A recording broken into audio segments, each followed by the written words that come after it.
Hello there. There is now talk of Brussels beginning to think of compromising, and that the UK is looking to row back on tough border talk. Does this mean some sort of deal is beginning to form?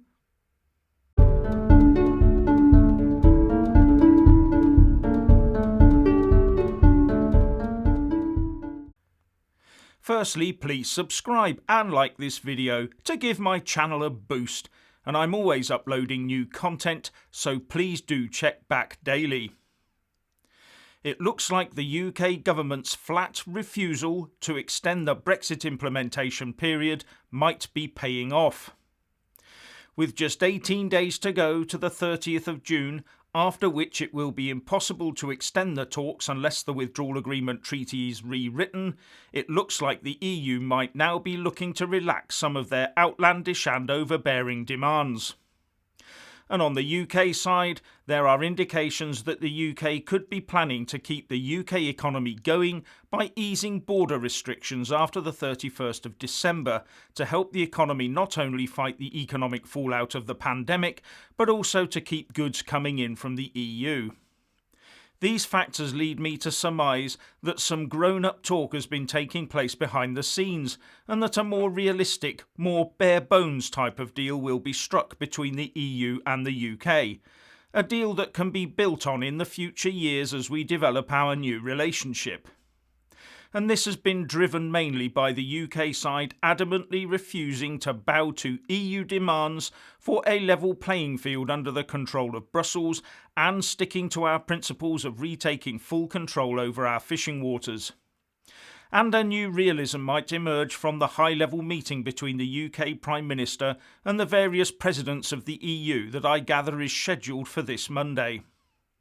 Now, this is not some sort of new meeting. A high-level meeting was always in the diary for June, so that the progress of the talks could be discussed and arrangements made for a 1 or 2 year extension could be made if needed.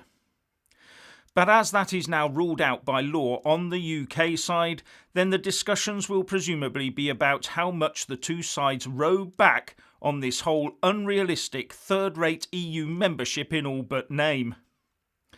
According to reports, the President of the EU Commission, Ursula von der Leyen, will be using the talks to reset the negotiations and work towards, as I said, a more bare-bones Brexit deal.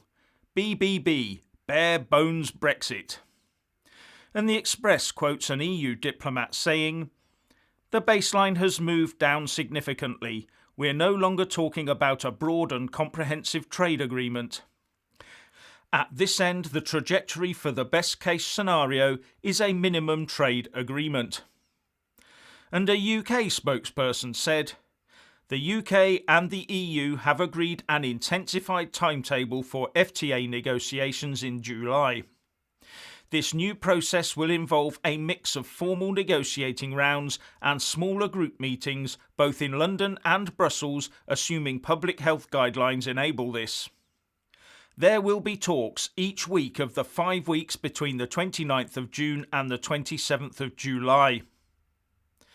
Now, one of the things that will help bed in any new bare-bones Brexit will be the temporary move away from the checks planned at the border for imports from the EU into the UK. On this, the BBC says, "The government is expected to formally confirm soon it will not ask for an extension to the transition period despite the coronavirus crisis.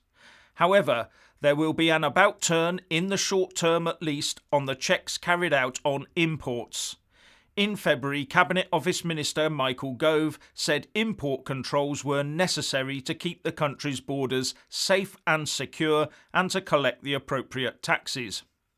Now a temporary light touch regime is planned at UK ports such as Dover, regardless of whether a deal is done with the EU or not, according to the Financial Times. The proposal applies only to rules on imports, which the UK will set. Checks on exports to the EU will be determined by Brussels. And if Brussels is sensible, it will also reciprocate in kind. But their mantra is always much wailing and saying, we must protect our single market. But maybe we are beginning to see the start of a proper deal forming. Anyway, if you want to hear more from me, please don't forget to subscribe and also press that little bell, or you won't get any notifications. And if you want to see more of me, buy a mug with my mug on it. So what do you think about this? Please share and comment, and thank you for watching. Please do like and share this video, and also subscribe to my channel. And when subscribing, please do remember to press on the little bell next to the subscribe button. That way you'll get an alert every single time I put up a new video. And thank you very much for watching.